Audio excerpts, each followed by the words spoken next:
Hi, welcome back, guys. This is your friend Caller. What if with another fiction? What if Deku is Death RN? Now, before starting, please give this video a like and subscribe to the channel if you want more videos like this. Now, let's get into the fanfic. Every man or woman live through their own lives differently from others, but they share the same way. We are born from the womb of our mother. We grew and learn from things that everyone needs to understand. We make companions along the way of our journey and share the same experience with them. We hone our skills, so it will be useful for the community and society we live in. We meet the love of our life and decide to have a long relationship with that person. We embrace our family because we don't know when it will be our last time with them. We create a newborn so you can teach them what you know. And lastly, not having any regrets when you're laid on a bed lifelessly, while recalling each moments of your life until the spark of life fades from your body. Yes, living your life to the fullest and not having any regrets behind is one of the most achieving things people can attain from. Yet, there are some people that regret things with "I should have done this," or "I should have done that." Lives have many hardships, no matter where you come from. From a rich trying to gain and be popular for those that lives on their own worlds. From a poor trying to survive the society that scorned them or had the unluckiest habits they get. Even from the other worlds, each person lives with hardship. Among all people, there was a single soul that drifted lonely on the never-ending whiteness. The soul remained quiet despite that he could hear his own voice or thoughts. He decided that it wasn't worth of saying or thinking anything along. The soul watched left and right. There was nothing on either side, not even another soul. Was he even somewhere? Was it heaven? Or was it hell? Or even the purgatory? Is he going to disappear? Or he is returning to the living, forgetting everything he had known? He does not know. He was not ignorant of death. He killed before, just to protect others. No matter. He knows that he isn't a saint or the devil to decide such decision. He did what he had to do because it was his duty. He had an unfortunate life, yet it came upon someone who took him to be somebody that could protect. The soul closed his eyes and recalled those memories. Asterisk, asterisk, asterisk, asterisk, asterisk. Look at this. A young child with brown hair styled with a short twin tails showed him a frog on her petite hands. Yuck, that's disgusting, sis. Another child with the same color, but styled on a short ponytail gagged as she maintained her distance with her sister. Asterisk, asterisk, asterisk, asterisk, asterisk. Tell her to toss it away. Yes, he loves those years when they were simple children. I am telling you, you need solve this problem if you want to play. The second sister told her lazy first sister as she adjusted her glasses and pointed at her overdue homework. Don't wanna. Homework is boring. The first sister groaned, sticking her tongue out. I want to watch My Hero Academia. Sis. Then they heard clapping that came out of his hands. Now, young ladies, it is all right to rest once in a while. Homework is a priority, yes, but rest is also fundamental for the mental strength. Yay! Oh, come on, the twins shouted in varied emotions when they watched together the series that the second young lady found. Come on, kick his ass. The energetic girl cheered aloud as they were seeing the sports festival arc. The scene they were seeing right now was the main protagonist Izuku Midoriya fighting against Shoto Todoroki. The man stood behind them while watching the program. He was happy that his misuses were enjoying the show. He didn't know why they got into these anime and manga things. But then, he got engrossed in the story. About a young boy that his fate was written in stone, which he could have any power. Weak in physic, weak in emotions, weak in mentality. That would be something he could sympathize as he was like him once. Then, the main character found him. The greatest hero of the series, All Might. At first, he didn't give him much choice, as he would have said to him the same. Heroism is not something a child could understand. Yet the way he said it, It was shameful how he had destroyed the little hope he had on the child. The young Misuses shown him the different alternative universes they stumbled upon. There were stories that the main character becomes a villain. There were stories that he obtained a dormant power and becomes a hero on his own. There were stories that he was a powerful quirk, which he had to hide it so nobody could look at him in the wrong way. There were also crossover stories that he preferred reading.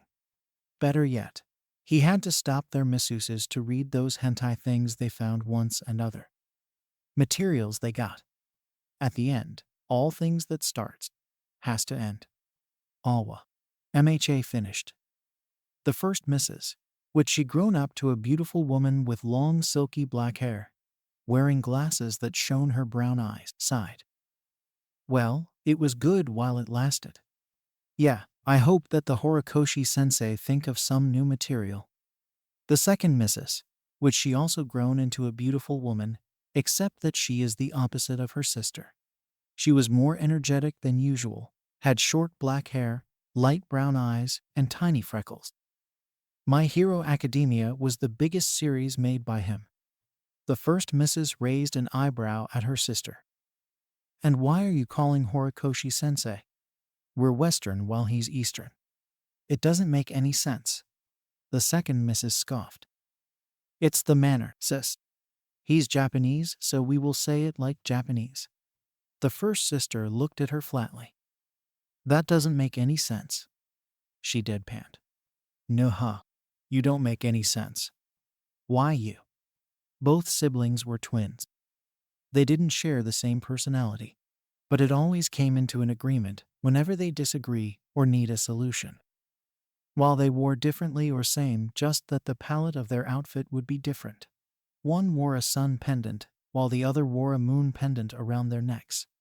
Their father, the reason I became their guardian, would always tell stories of how they chose their names. But that was not important. What was important is that he is dead. How? Well, that does not matter important anymore. He didn't know for how long he has been in this soul world, as he named it. But if this is his punishment for what he had done, then so be it. There is no use of crying over spilled milk. You either die and accept it like a man or curl over and cry like a baby. The choice is obvious. Still, while he is here, maybe he should speak up. His voice resonated around the empty place, echoing his voice like in an empty theater. He remained quiet again. Well, this was his punishment then. He was not a saint at all, neither a devil. He knew what's good and bad, the consequences of his actions, the inaction of his. Well, at least, he had something to protect, right? He would have wished to protect better. Ha! The soul chuckled grimly. At least, they are safe. The will to protect, the strength to protect, the state to protect, the preparation to protect, the moment to protect. If his injury had not rendered him useless, he would have been alive and with them. Suddenly, a light appeared in front of him. What's this? The soul eyed the sphere of light in front of him. The soul's mass distorted to a single blob that could be his hand and touched. The moment it touched, its light shone brighter than before, even blinding an eyeless soul. Once its lights faded, the soul looked back and blinked in confusion. What the wonder of his tone had to be, because in front of him stood a board with words in cursive. Oh, dearest soul, you had been placed into this world because I, the God of your world, couldn't choose what to do with your soul. The soul read. Okay, so I'm now reading a letter for the supposed God. I was never the religious type. Grunting, he continued. You had endured many challenges throughout your entire life. You endured the pain, the despair, the corruption. Yet despite the world you lived in, you tried to live the best of all. The soul nodded. At least he knew that this God knew his entire life, if he or she wrote this. You were chosen to be reincarnated into another world. The soul wanted to retort this stupidity until he glanced on the next paragraph. You had the heart of a hero and the valor of one despite your murderous actions. The soul grimaced. Yeah, like he said he had known death. You have been given less at the start and ended with everything. Your actions might be told. Your reputation could be remembered. But time fades everything like the sand. Nothing is eternal. History is written by the winners with the losers' blood. The soul sighed. He recognized and understood what it meant. But not all souls are given a second chance in life. At that, it brought his attention. You have given the chance to reincarnate to another world with your memories intact. While it is wrong to snatch you from your world, you had earned the right to reincarnate. The soul, if it should take this opportunity. While it was a nice choice, he wouldn't want to worry when their souls pass away. They wouldn't know where he was and worry. Please. A faint and last memory of his resonated when he thought about them. The begging of the first missus. Asterisk, asterisk, asterisk, asterisk, asterisk. Hold a little more, please. The worry of the second missus. Yes. His last memory was his death. His coughed blood, and on the background, there was fire. Next to him, a body of a person that he had long forgotten, prone in death with the blood spreading on the floor. Young asterisk, asterisk, asterisk, asterisk, asterisk. Young asterisk, asterisk, asterisk, asterisk, asterisk. You are both all right. He choked on his wound and his consciousness was starting to fade. I am glad. Do not speak. Asterisk, asterisk, asterisk, asterisk, asterisk. The first missus begged as she was looking for something to keep him alive. You can make it. You always do. Come on, come on. The second missus sobbed on her phone, trying to call for help. He knew that he wasn't going to survive this. Not this time. Young asterisk, asterisk, asterisk, asterisk, asterisk. I don't. He gasped painfully as his muscles began losing strength. I don't think I have much time. And no, asterisk, asterisk, asterisk, asterisk, asterisk, don't speak. The second missus mumbled frantically. He thought that she had finished calling for an ambulance. Not that he is going to survive from it. I called for an ambulance. Just hang on. Both messeuses knelt just between him. He barely raised his bloodied hands to caress their cheeks and smile at him with the last strength he had. Don't, asterisk, gasp, asterisk, worry about me. He smiled, blood dripping from his lips, nose and wounds. I know, asterisk, gasp, asterisk, that you too, asterisk, pant, asterisk, are strong. You'll get through this. Asterisk, gasp, asterisk, even without me. Don't. The first missus choked on her tears, holding his hand. We don't know how to look for ourselves. The second missus sobbed, also holding his other hand. You were always with us. Without you, we don't. Shush, he whispered hoarsely. I, asterisk, gasp, asterisk, I am proud of you too. You brought this old man joy and happiness, which I had never thought that I would get. He was starting to feel tired, but he needed to tell them. Smile. He motioned with a smile of his own. Smile, and live. I know you two will be fine. With a last breath and strength, his hands fell down, and the last thing he heard were the sobs of the two misses that cried over him. Now that he was alone with a rectangular panel just in front of his eyes, he could feel that he did well on keeping them safe despite his stupidity and reckless attitude before maturing. Ha! He chuckled mirthlessly. Who would have thought that I would be given a second chance despite how I started? Shaking his head, he looked at the panel. All right, I'll accept the second chance to reincarnate. The panel changed. You are given the choice to choose which alternative universe you'll be sent. There aren't limits between real or fictional, and given that the world is a fantasy, you'll also be given a choice to choose a power. Multiple universes were a chance that nobody would pass on. But he had to be careful with his choice. Given the challenge that the universes he chooses, it would depend the chance of survival. His first choice would have been a world of DC Universe or Marvel, given that he was Western. But there were overpowered beings that could fight with the heroes of those comics, so he passed on that choice. The world of Harry Potter wouldn't have been a bad choice, but given his personality, he would have been part of the Slytherin, and that would mean being part of the antagonists. And he didn't like Draco much. There were also choices like the Eastern culture comics, or manga, or anime, which he could choose from. Sigh, he couldn't believe what he was going to say. "I'll choose the universe of My Hero Academia," I said. The panel changed. "You have chosen My Hero Academia universe, where heroes and villains are a norm and quirks are the fundamental power in the universe.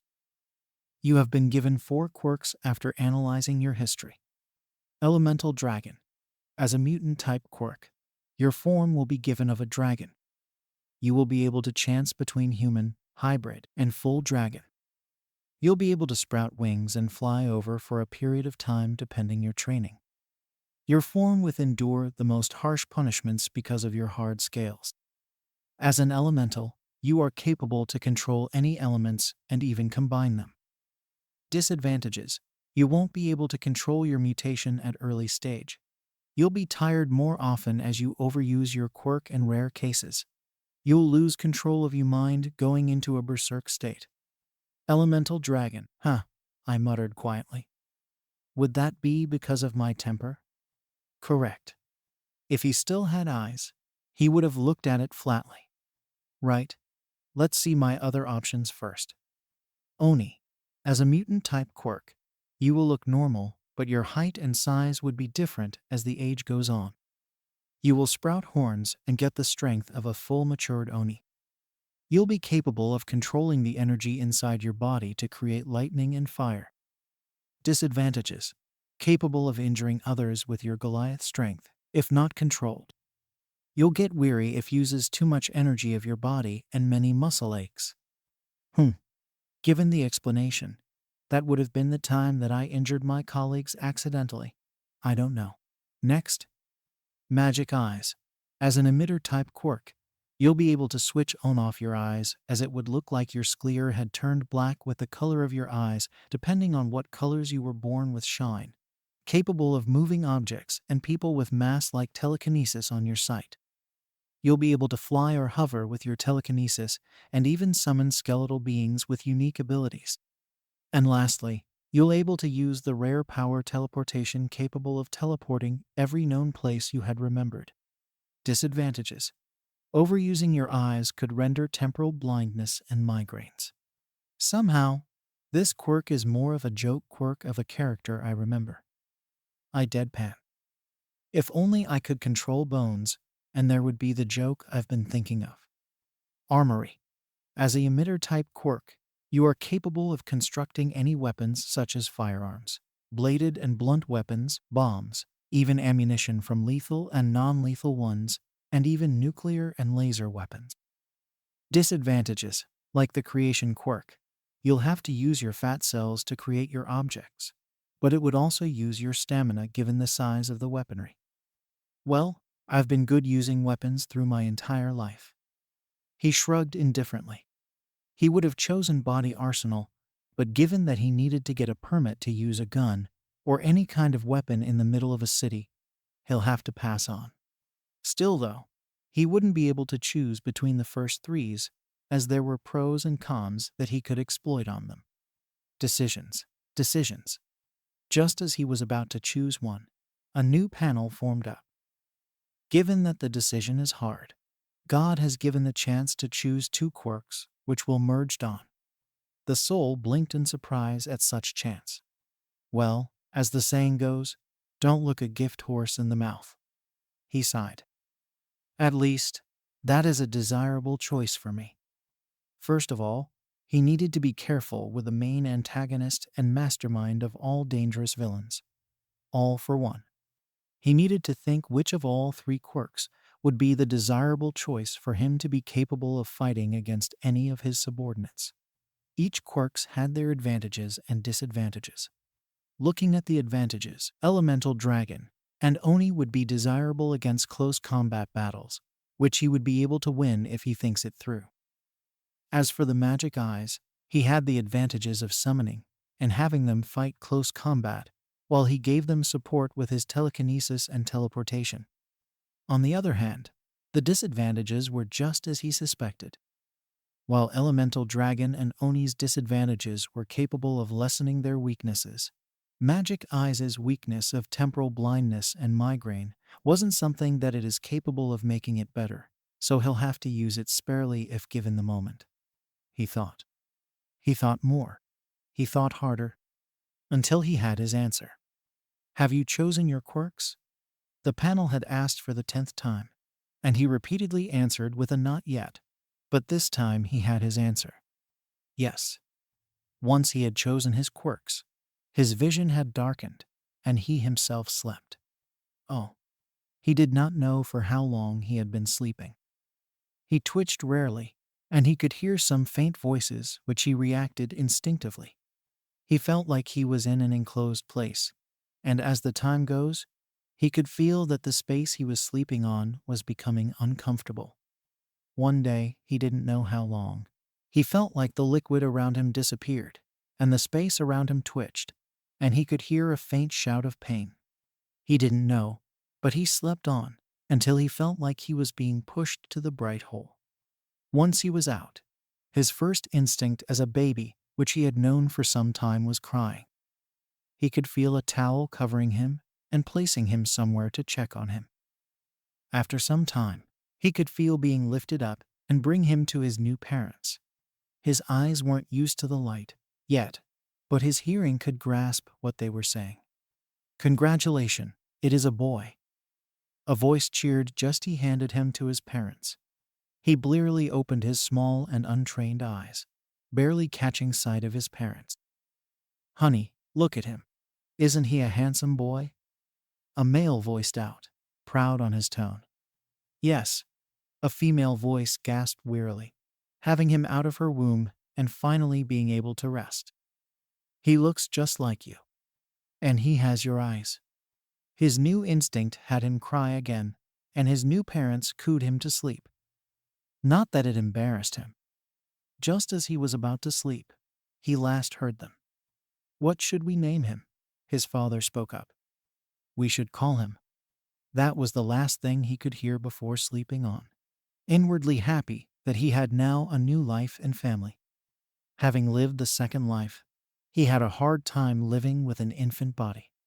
But first, he should know what he was named. He was now known as Takahashi Junpei, the second son of the Takahashi household. And, yes, I'm going like the Eastern way of naming. You know, the family name first before their given name. If you're doing Japanese, you write like a Japanese with their own rules. His new parents were named as Takahashi Genkei father, age of 28, and Takashi ni Suzuki Hideko mother, age of 26. Genkei was a tall man with an athlete build. He had a messy navy-colored hair that reached to his neck, and he had two antenna-like bangs hanging just to his eyes' height. He had a tan-colored skin which reflected on how much he was outdoors. He had round teal-colored eyes and had a small horizontal scar on his nose. His quirk is Beast Transformation, which, as it is named, he is capable of transforming on any animal of the world, from mammals, reptiles, birds, and even aquatic ones. Junpei once saw his father turn into one, and saw how his skin turned on the animal he became. Fur, scales, and even feathers appeared on his body, as his transformation was between hybrid and full animal. Hideko was the same as his father, much smaller than Genkei, and had the same build as him.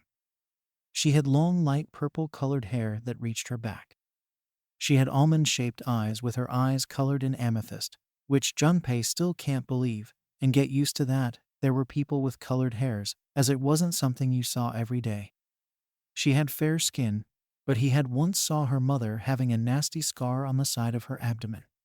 He hadn't yet asked her what he was, but when he did, she deflected it with other things, so he let her be.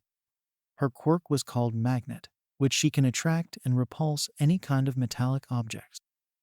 Unfortunately, she cannot attract anything that is flesh. If there were somebody that had something metallic on said person, or attached something inside, she would be able to use her quirk.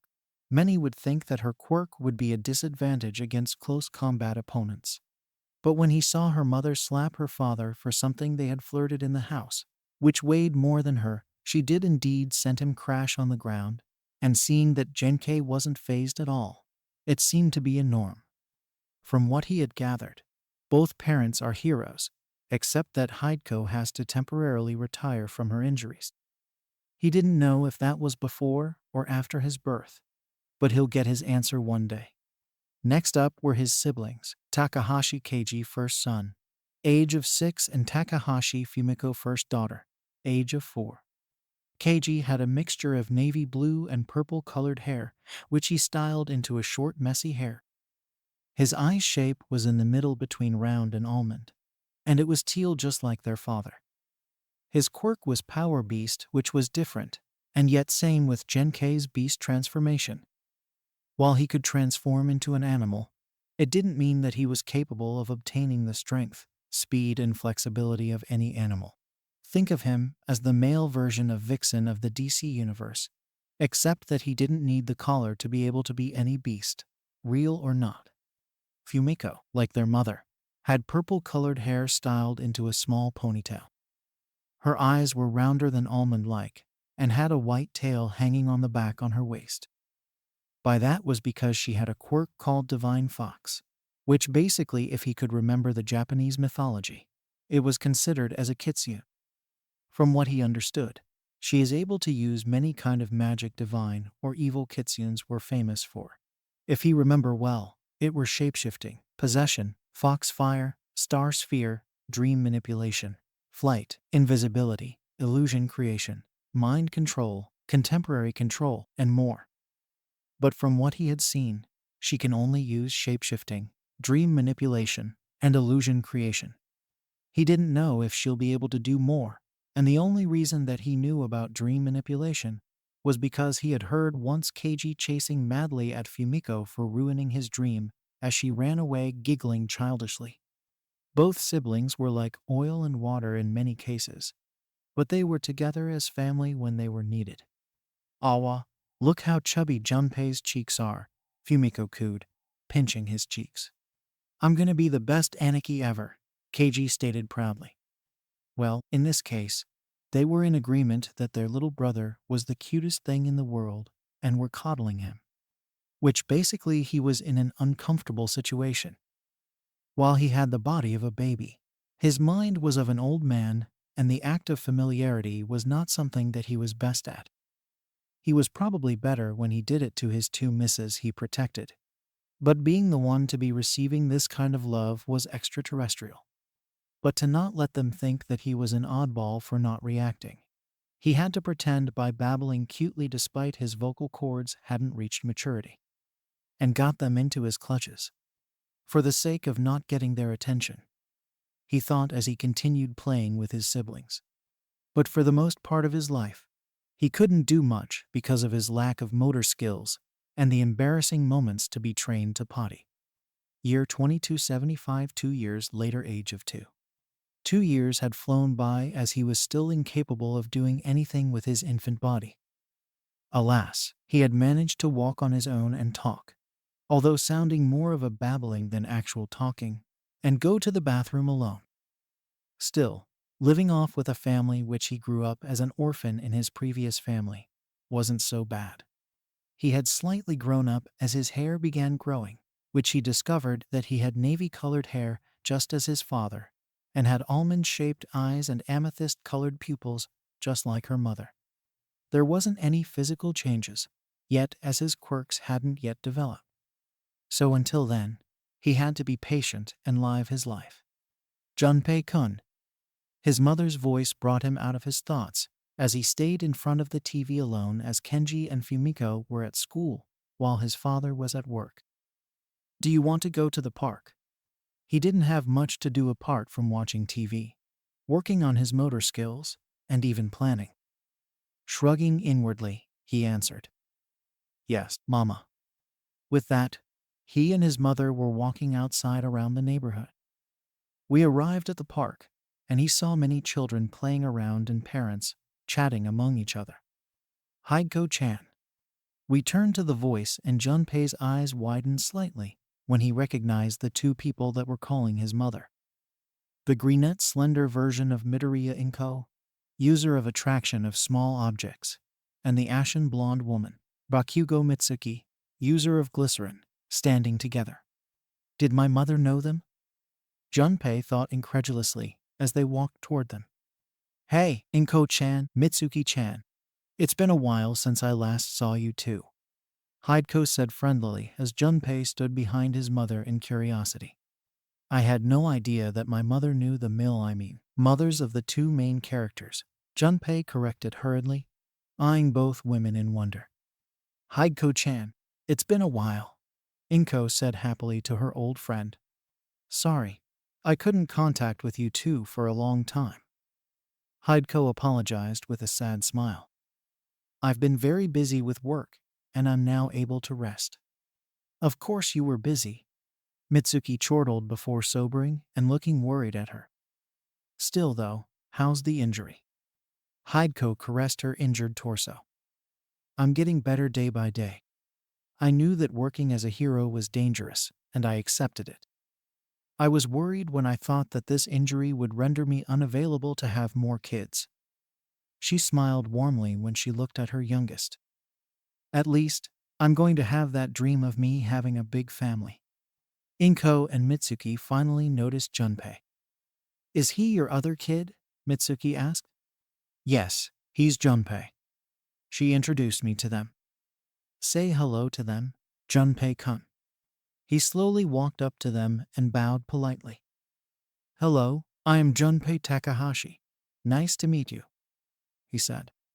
He had barely gotten his teeth, and talking was harder than he thought as Japanese wasn't his main language back when he was a Western. Awa, how cute, Inko gushed, crouching down and giving him a hand. I'm your Aunt Inko, and I'm also glad to meet you, Junpei-kun. The blonde woman is your Aunt Mitsuki. Hey, kiddo, Mitsuki called before focusing on Hideko. How's Genkei, by the way? Haven't heard him much, and Masaru's been asking to have a drink with him for months. Oh, Mitsuki-chan.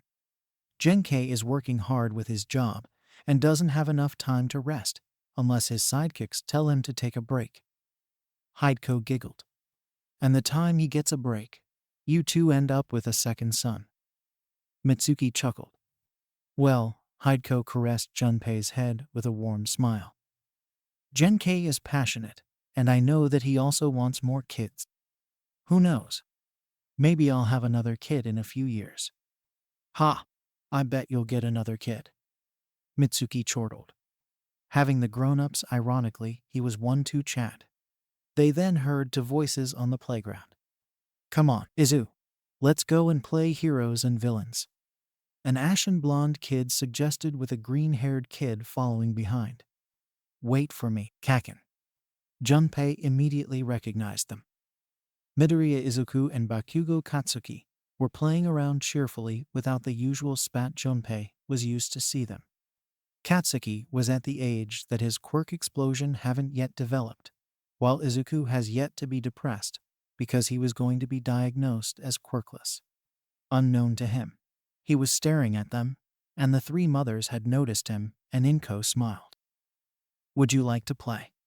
He was slightly taken back, but quickly worked on his face as he nodded at her. Izuku. Oi, Katsuki, come over here. Both kids walked up to their mothers, one looking curious and the other looking slightly irritated. What is it, Mom? Izuku asked softly. Yeah, what is it, old hag? Katsuki said irritably. Junpei wasn't in the least surprised at his attitude and tone to his own mother. What did you say, brat? Mitsuki shouted, pulling Katsuki's ear. Oh, leave me alone, old hag. Ha ha ha, you two are the same. Hideko chuckled fondly, seeing the Pomerania-looking mother-son duo. Inko crouched down to her son's height. Izuku, dear, I want you to meet a son of a friend of mine. She then motioned him to Junpei. Izuku stared at him for a moment before Inko continued. Say hi to him, Izuku. I am Midoriya Izuku. He yelped nervously before calming down and rubbing the back of his neck, sheepishly with a raised hand. It's nice to meet you.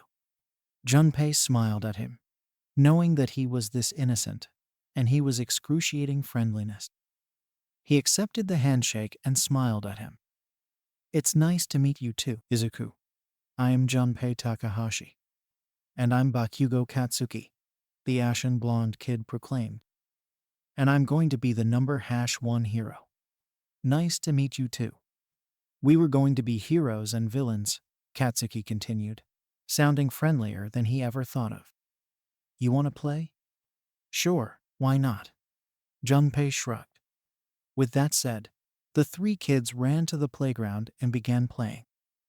Junpei hadn't known that he was going to get the chance to meet them at this early stage, but it seemed that there were things that he had yet known apart from what he had saw. If given chance, he should be able to write down everything he remembered and keep it safe. For now, he'll continue playing with them as long as he was going to stay with them. Surprisingly, after some time playing with them, Izuku had given him a nickname much as he gave Kaken to Katsuki. He was nicknamed Jukun, and he was fine with it, and Katsuki had agreed with it. At least, it wasn't the horrible and strange nicknames he had been given during his previous life. Year 2277, 2 years later, age of 4. 2 years had gone by, and he was now 4 years old. This year was important. Why, you ask? That is because at the age of 4, most kids start to develop their quirk.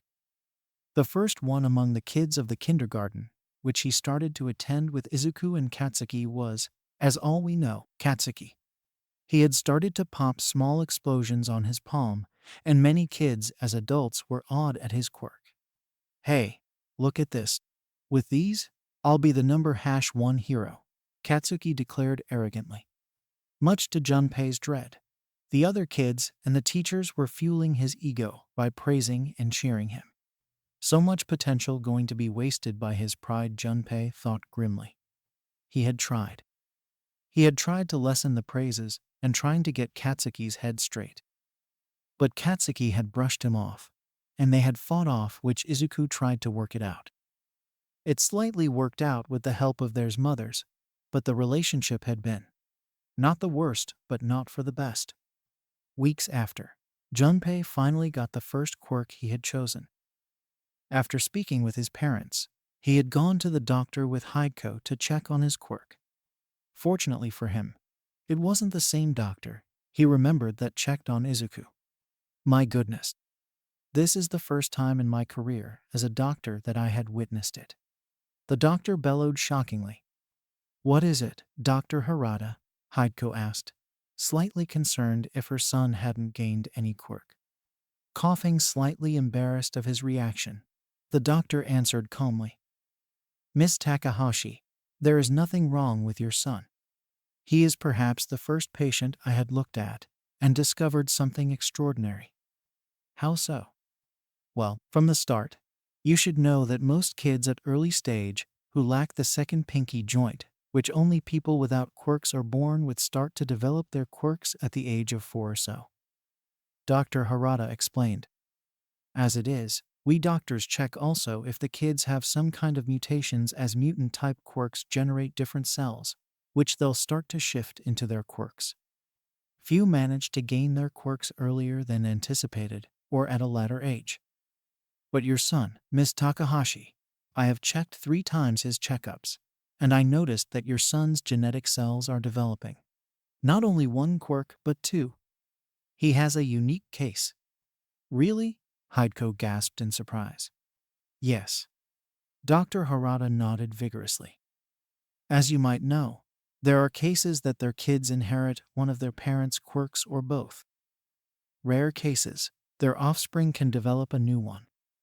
But 1 of million chances that someone can inherit 2 quirks, and so he could be first one to gain a second quirk.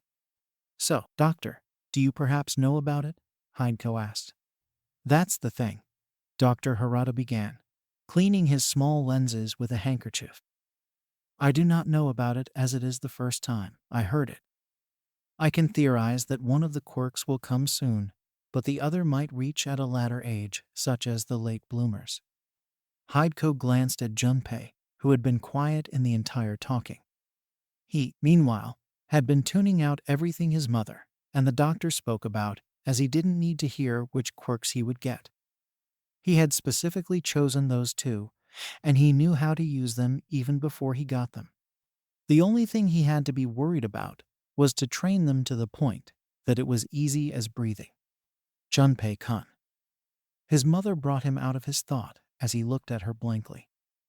Could you perhaps show us what quirk had you gotten? With a slow nod, he closed his eyes and tried to concentrate his new awakened quirk. Opening his eyes, Hideko and Dr. Harada stared in awe as Junpei's eyes turned black and his amethyst-colored eyes shone brightly. Just as they were about to speak, they suddenly couldn't feel their seats. Or maybe yet, they weren't feeling like they were sitting on the small stools they were sitting beforehand. Oh, Dr. Harada gaped in surprise. Hideko noticed that her body emitted a thin layer of purple light and intuitively knew that her son's quirk was doing this effect. It's amazing, she said in awe. This is just like my quirk magnet, but instead he can levitate flesh, which my quirk isn't capable of too.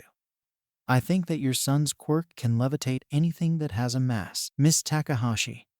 Dr. Harada explained, his tone slightly fearful. Also, could you please get us down? I am not exceptionally good with heights. Nodding slightly, Junpei lowered them to the ground, which the doctor sighed in relief. Well, that is something I hadn't thought of experiencing it. Dr. Harada gasped, adjusting his glasses. In any case, as his quirk focuses much on his eyesight, there is a possibility that there is a limit on how long he can use it. I can probably write a recipe for him, but it might be best to wait and see how it affects him. With a nod, Junpei and Hideko returned to their house, and being received by an eager and anticipating family to hear the news. Well, Junpei began, having impatiently waiting for them after a hard day of work. What did the doctor say? He asked with both kids nodding in agreement. Yeah, Mom, tell us, Kenji urged impatiently. Hideko smiled beatifically. Well, there are good news and, well, strange, which it isn't bad kind of news to inform. Fumiko frowned in confusion. Huh, good and strange news. Her brother matched her confusion. What does that even mean? Hideko, still her pleasant smile plastered, answered them.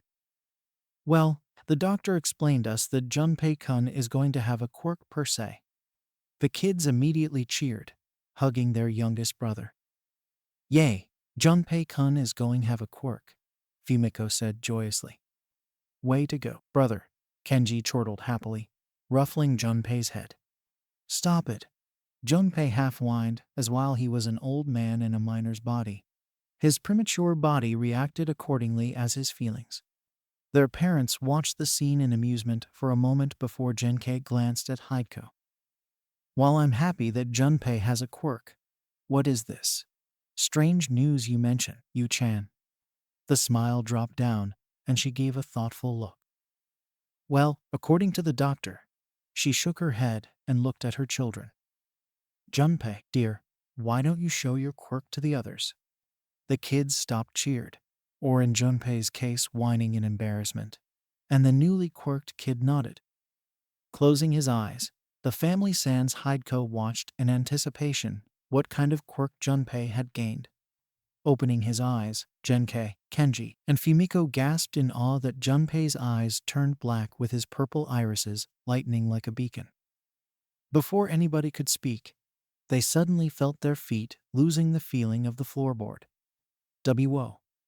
Kaya.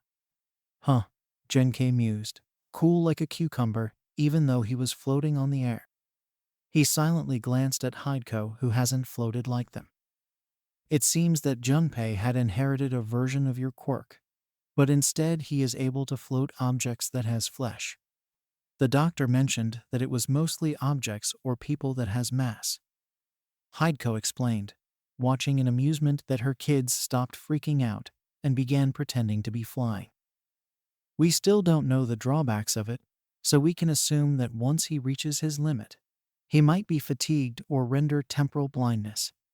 Genkei frowned deeply while crossing his arms, even though he was comically floating upside down as his head almost touching the floor.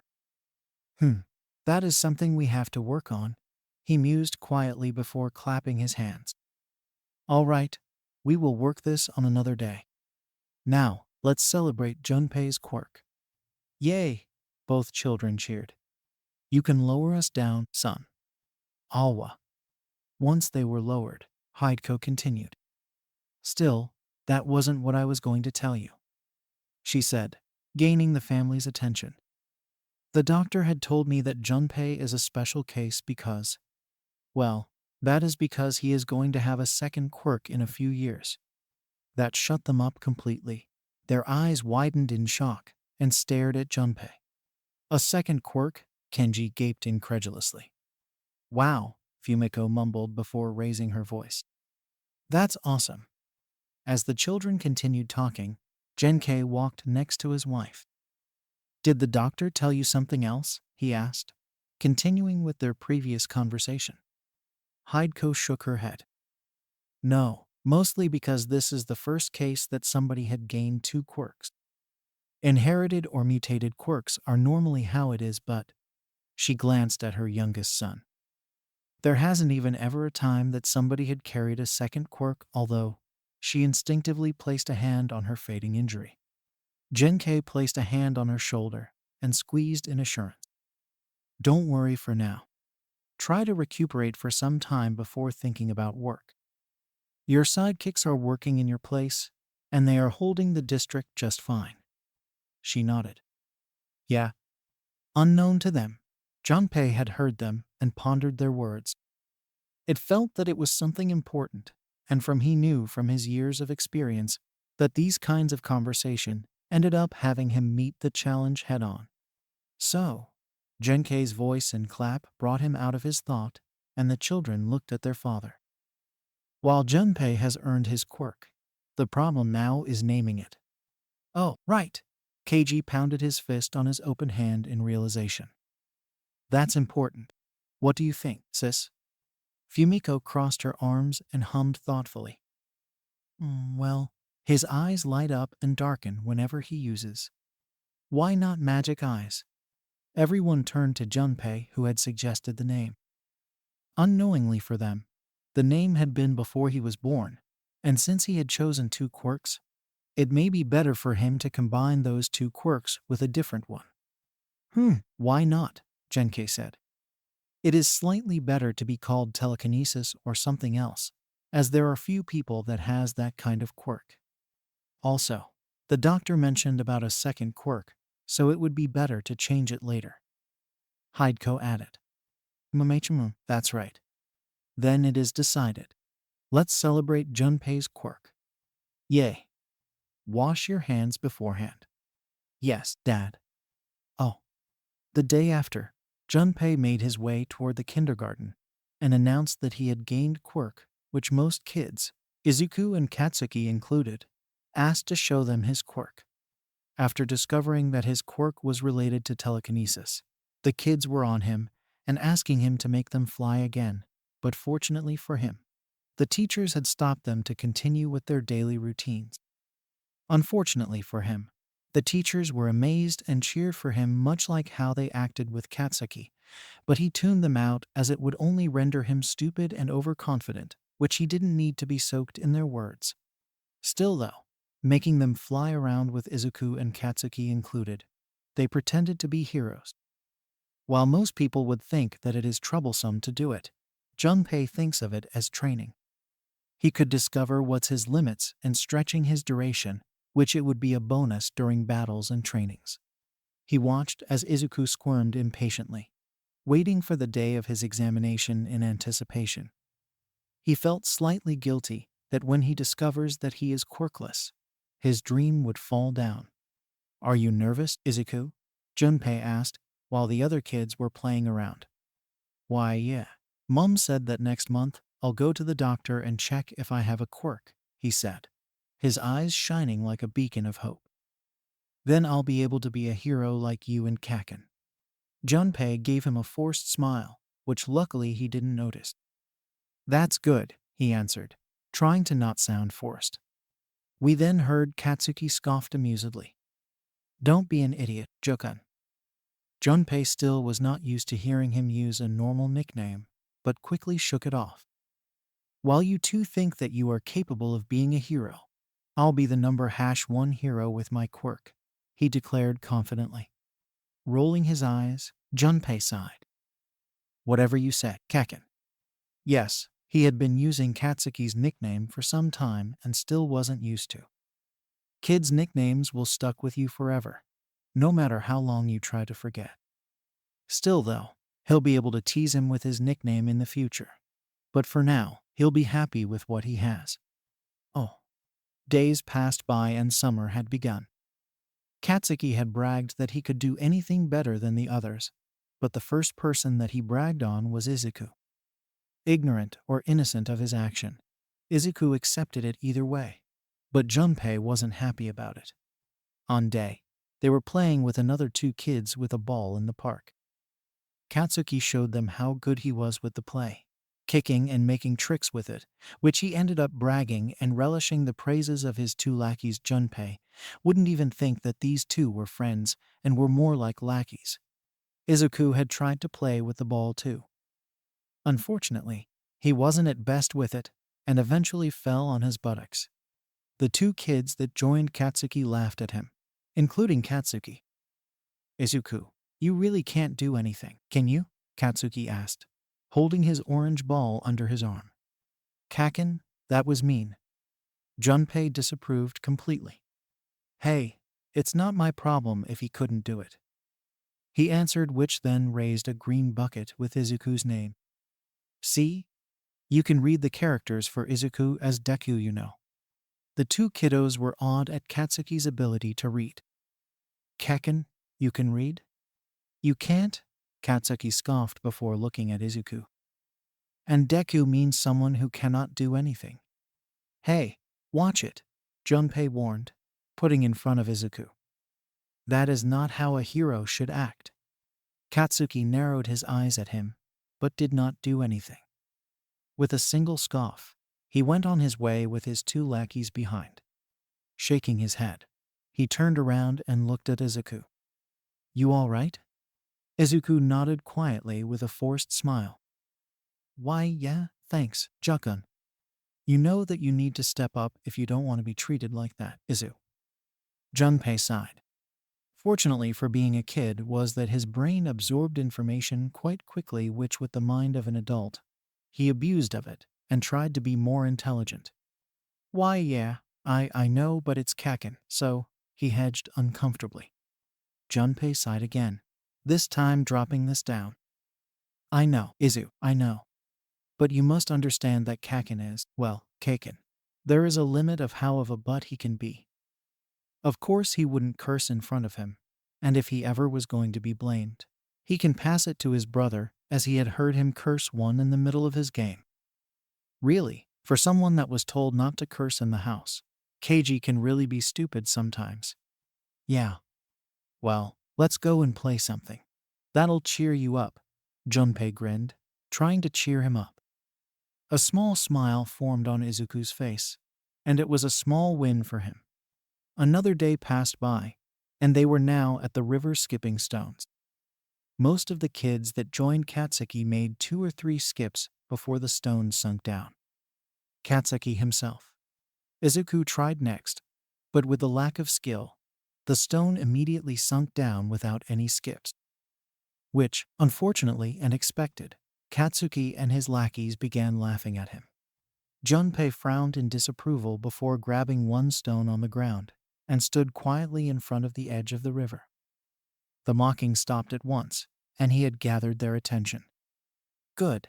While he hadn't have the experience throwing in this body, his mind had gathered the experience of him having thrown small pellets or similar objects before. He positioned in a throwing stance and breathed deeply with his closed eyes. Once he opened, he swung his arm downward and let the stone free and started skipping. 1, 2, 3, 4. The kids watched in awe as the stone continued skipping over the water. 5, 6, 7. Katsuki's eyes widened in shock. 8, 9. And finally, the stone sunk down. Still in post-throwing pose, Junpei straightened up, glanced at Katsuki over his shoulder, and smirked victoriously at him. While Katsuki growled at being placed in second, his lackeys cheered in awe at him, with Izuku joining in. Whoa, you did 9. That was awesome. You did more than Katsuki. Junpei watched Katsuki and expected his reaction. His eyes widened, shocked that he had gone from first place to second, and Junpei could feel the rage starting to form up slowly, until his eyes blazed in rage. He had expected him to curse out and howl on his face, but something out of him character. He stopped, which unnerved him completely. I thought he would curse at me for stealing his place, Junpei thought with a raised eyebrow. Just as he wondered, Katsuki walked toward him, stopping just away from his personal place, and stabbed his finger on his chest with a rictus smile and twitchy eye. You are going down, one of these days. You hear me? He declared through gritted teeth. I will beat you, and I declare you my rival. You and me. This is just the beginning of me beating your butt. Junpei's eyes widened slightly before thinking about it. While it was not so bad that he was declared his rival, that spot was supposed to be Izuku's, but thinking back, he had yet to be worthy of being his rival unless he was prepared. He grinned challengingly at him. Is that so? Yeah, you are going down. After that day, days after days, Katsuki had stubbornly challenged him in many things, which ended up him losing everyday time. Damn it, Katsuki cursed aloud one day playing on Junpei's house. They were at the moment playing Super Smash Bros. Keiji's, not his, and Katsuki had lost 3 times against him. For obvious reason, he had chosen Bowser as his main character. As for him, well, he was using Snake, and he was kicking 9 shade of asses. The last character that was released is Toon Link for this timeline. This control is shit, Katsuki raged as he tossed forcefully on the ground. At the same time that Keiji entered the living room and saw Katsuki. Oi, brat. What the hell are you doing to my joystick? Keiji howled angrily as he pinched Katsuki's cheek as he retaliated back. Leave me alone, dog breath. Junpei sighed, while Izuku and Fumiko laughed at the interaction between them. But Junpei knew that it wasn't going to last, as Izuku had told him that tomorrow was the day that he was going to be checked. 2 days later, Junpei had seen how devastated Izuku looked like. His eyes widened in shock and despair, stiff as a board, and a stricken smile that Junpei wouldn't want to know how he felt. He would have comforted him, trying to cheer him up by inviting him to his home, had it not been because of the idiotic teacher that announced that Izuku was quirkless to all the class. Damn that idiot, Junpei groaned inwardly, face palming at the sheer stupidity of the teacher. After that revelation, every kid of the class began bullying and isolating Izuku. But he wouldn't let them do as they please, as he shielded him from the others and glared, which unnerved everyone except for Katsuki. Nobody played or talked with Izuku except for him, and he was okay with it. Them. Apart from being ignorant fools, he didn't know most of them personally. Sure, he knows some of their names and such, but they were beneath the main characters that he would know in the future. After that, he had invited Izuku to his home, and while he played with his siblings, he had talked to his parents about what happened today. Sure, his parents were livid when they heard that because of a teacher, Izuku's life had worsened completely. So, Hideko and Inko went to the principal office and made a scandalous scene, which the principal had no other option to fire the man for his foolishness. Although, Junpei would have assumed that if not, the Ministry of Education would have done more drastic measures, which the principal wouldn't want to happen to his school.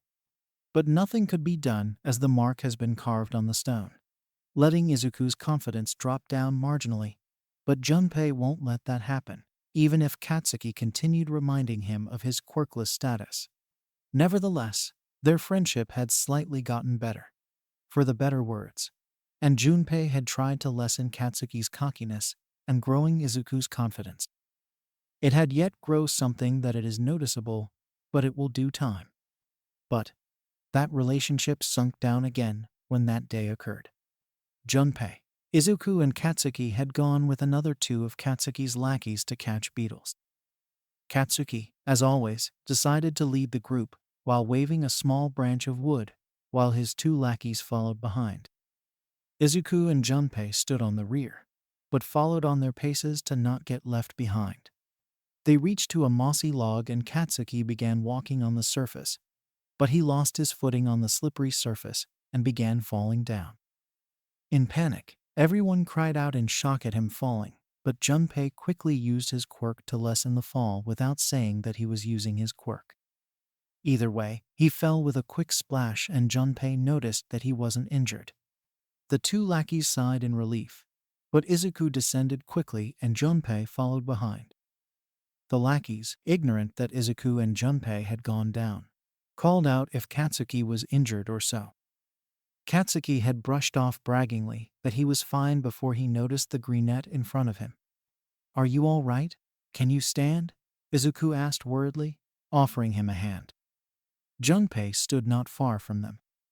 "It would have been bad if you hit your head." Junpei didn't know how, but he had noticed that Katsuki's eyes had widened slightly, and his brain began forming an imaginary situation that instead of Izuku helping him, he was mocking him. It was simply basic human decency and the heart to be worried for others. But he had seen it like a weakness or insult. Wordlessly, Katsuki slapped Izuku's hand away and began making his way back home. Jesus, what did I deserve to be their friends? Junpei sighed before calling Izuku and the others to go back home. After that day, he had gone home and began working on his personal project.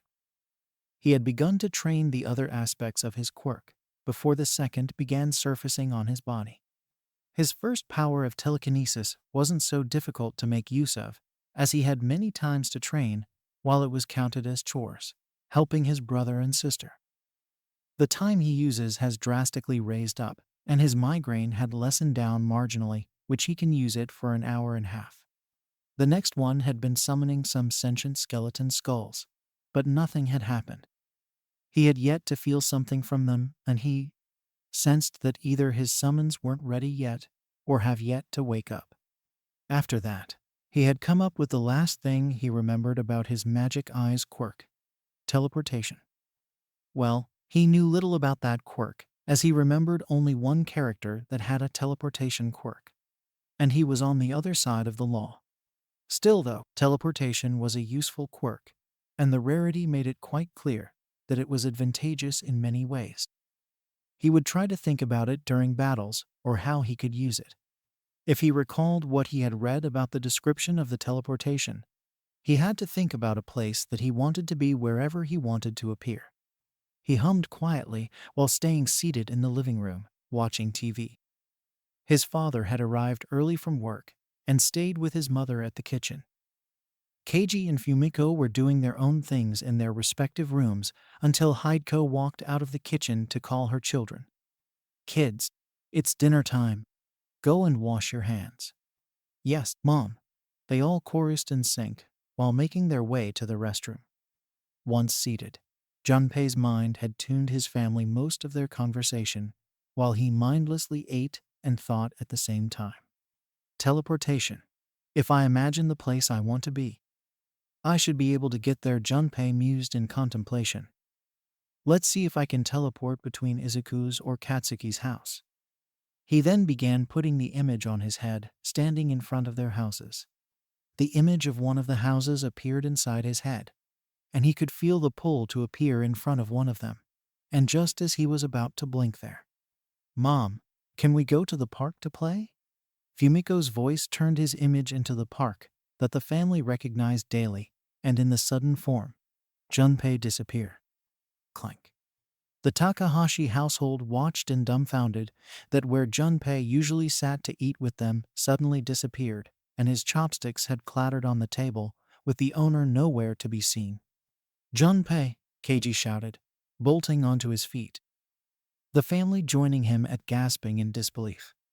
"Where did he go?" Hideko shouted worriedly. "Junpei!" Fumiko called out her sibling.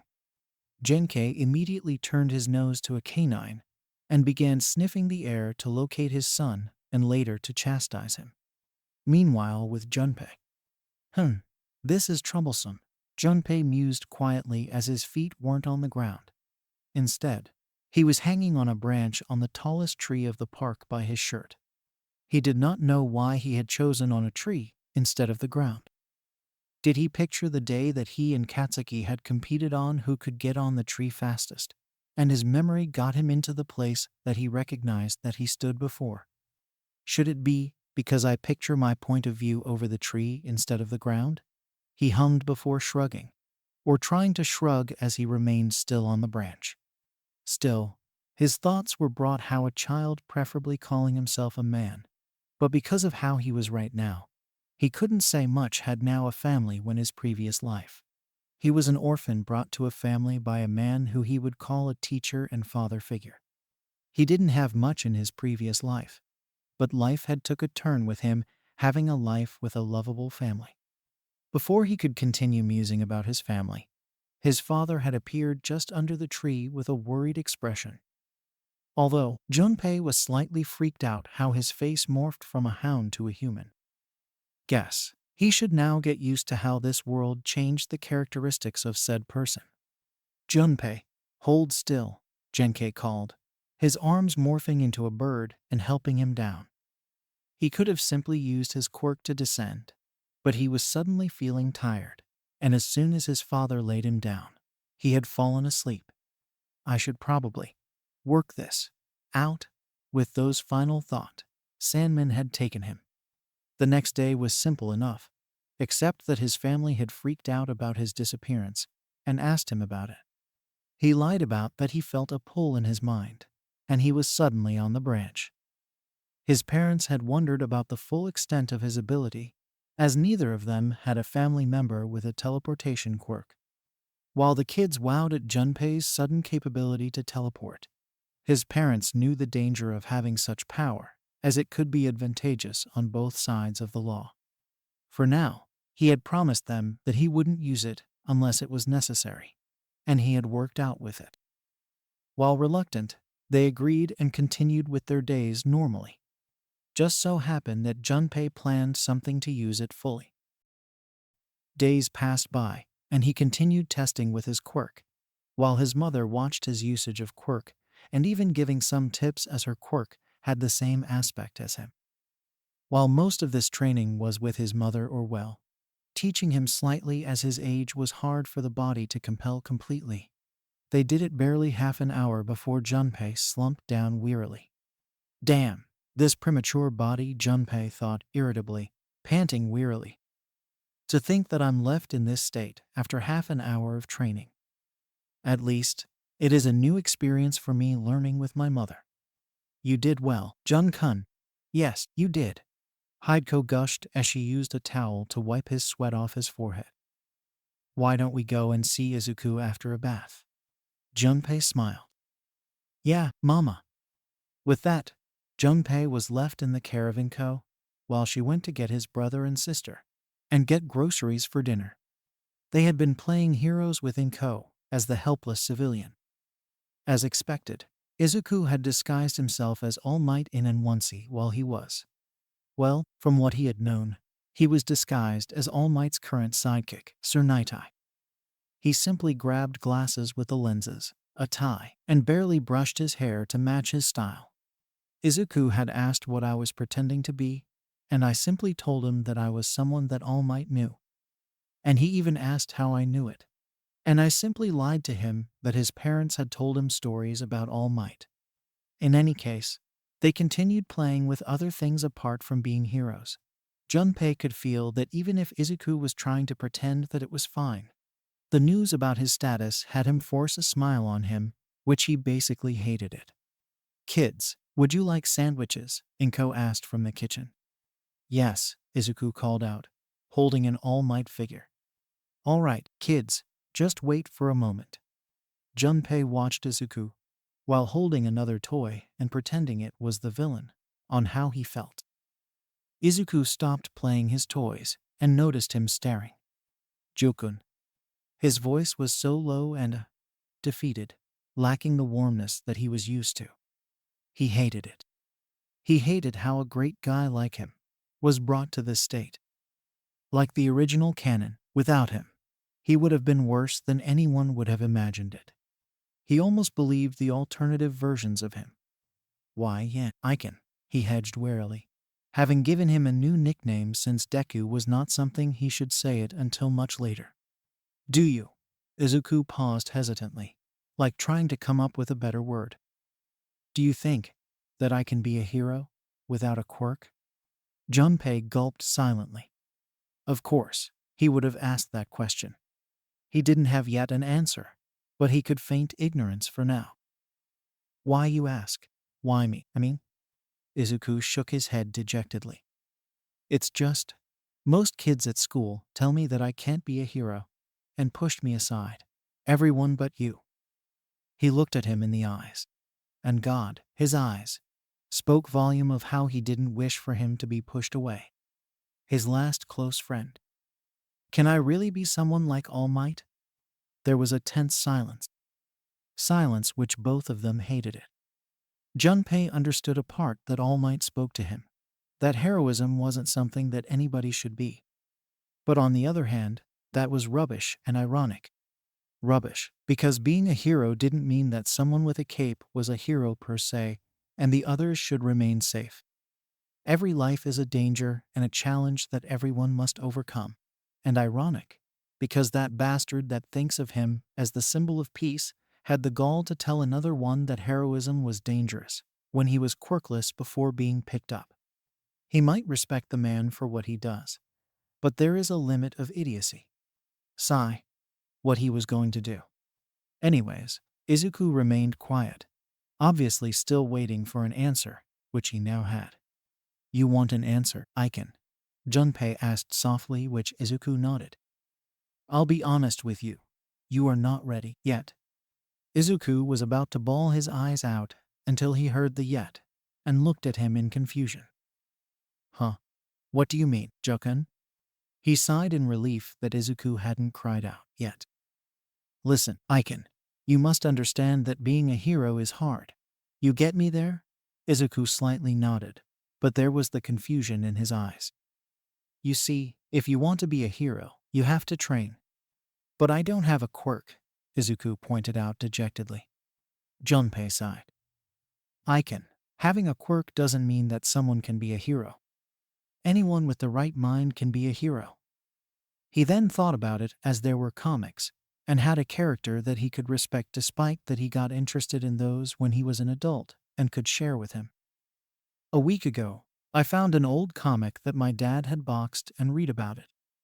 It was about man wearing a bat cowl with the name Batman. Whoa. At least, Izuku was interested in that. Batman was a hero that protected his city from villains, thugs, and evildoers during night, he continued. He made friends, allies, and even had a lover.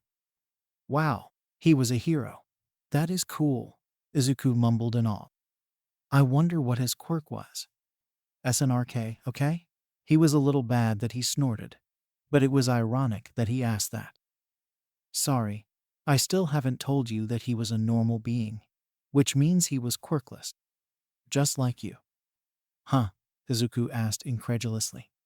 You see, Aiken, being a hero doesn't mean having a flashy quirk and beat down villains. Junpei pointed at his chest, where his heart was. It is the heart of the hero, the desire to help others out of selflessness. The others?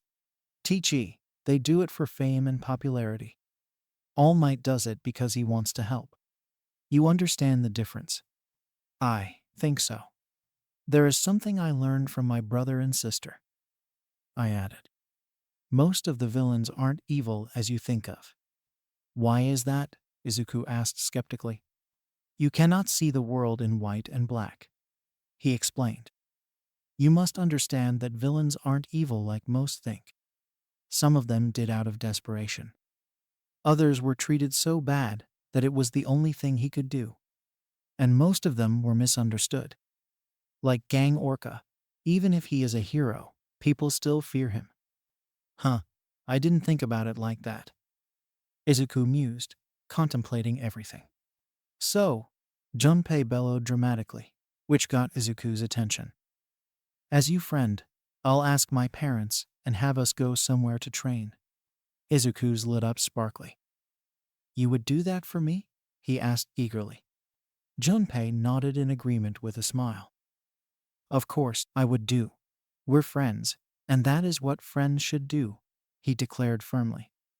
Put up your chest up and smile like All Might.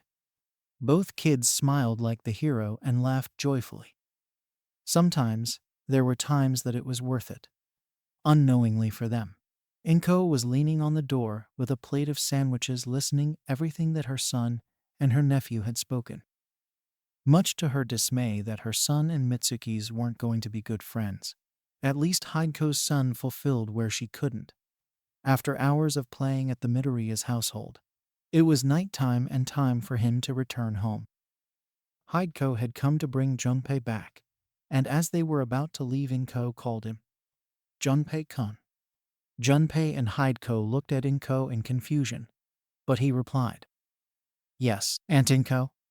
She walked toward him, crouched down, and gave him an unexpected hug, which confused them completely. Thank you, Junpei-kun. Thank you for being with Izuku. Hideko tilted her head in confusion, but she knew that there was something that has happened during her absence. After a few moments later, Inko released him and stood up with teary but melancholic eyes. I know that the other kids at school aren't good friends with Izuku, but you, she breathed, tearing up. Despite his quirkless status, you remained with him. I'm thankful because of it. Hideko smiled at her son's action. She and her husband didn't approve on how society shunned the quirkless and how they acted toward those that were different. She knew, just as her husband, that was because they had friends that were mutant-type quirks, and they were the second most discriminated after the quirkless. Just because they were different from others, they were targeted relentlessly. Still, for her son to be acceptable toward those that were born quirkless, it brought her pride and eager to see how he was going to grow up. Aunt Inko. Both women were brought short when they noticed Junpei's face.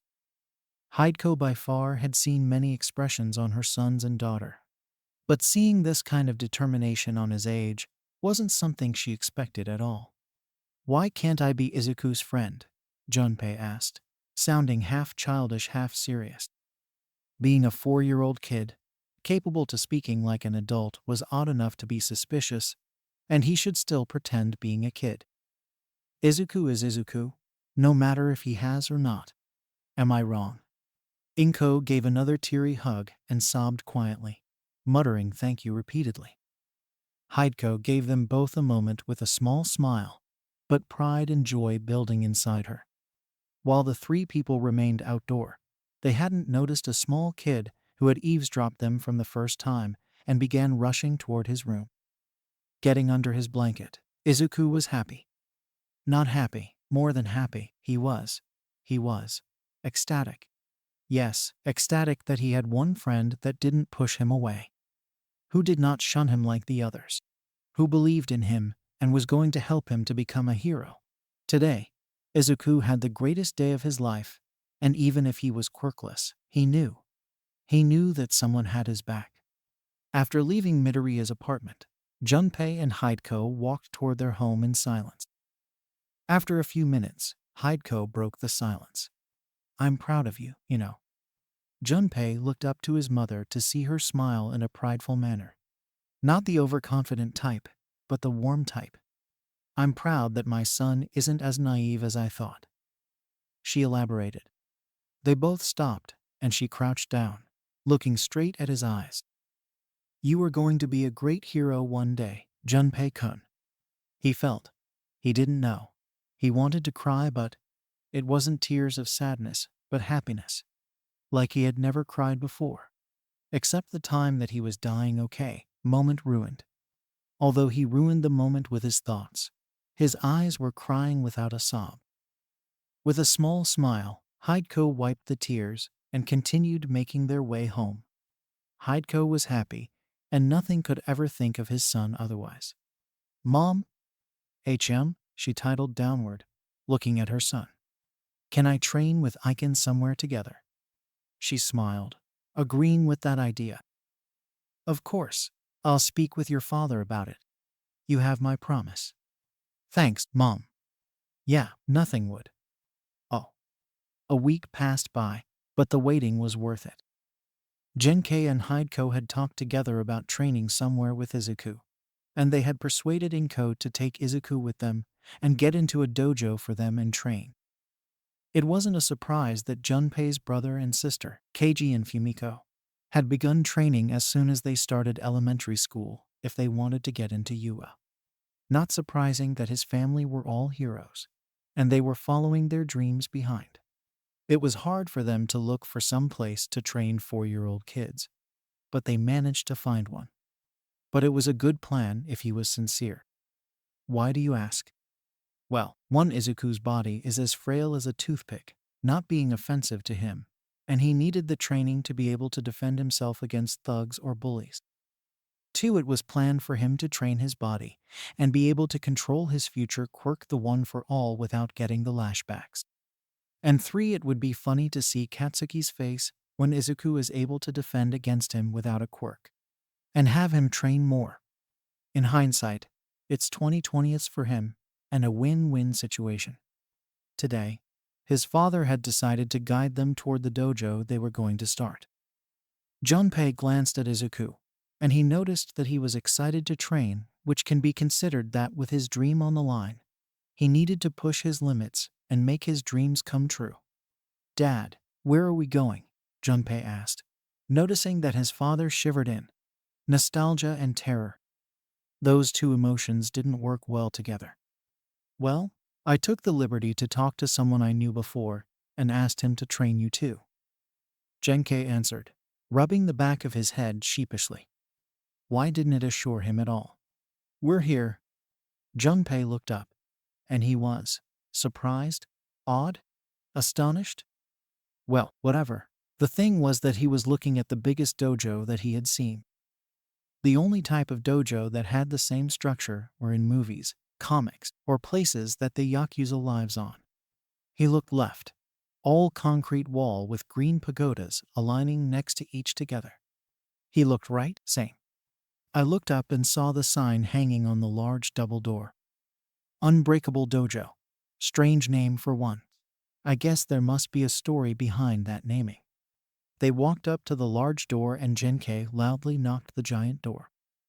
After a few seconds, the doors were open, and they were welcomed at the sight of a large man wearing a black gi.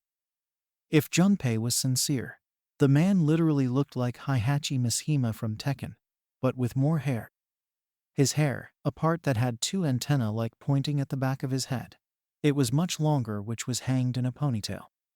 His height was rated 6'4", 1.93 m, which was taller than his father. His height was 6'0", 1.83 m. Before he could continue with his thought, the man bellowed a laugh which shook the air around. Ha ha ha. Well, look at that. If it isn't my old intern Takahashi. I haven't seen you much of you since I retired, but either way it's good to see you again, kiddo. It's been a while. Genkei bowed politely. Yes, it has been quite long since I last saw you. I had little time to visit after you opened your own dojo for those who wanted to train. He looked around. It seems that it has gotten better. The old man scoffed. Of course, it has. And what did I tell you about that crap of formality? I ain't a man that needs formalities to make myself better than others. Call me like old times. Well, if I say it like that, I'm feeling like an old man. That comment made him and Izuku giggle childishly. Junpei could respect someone like him. Say, he drawled out, glancing at them. Who are they, Genkei?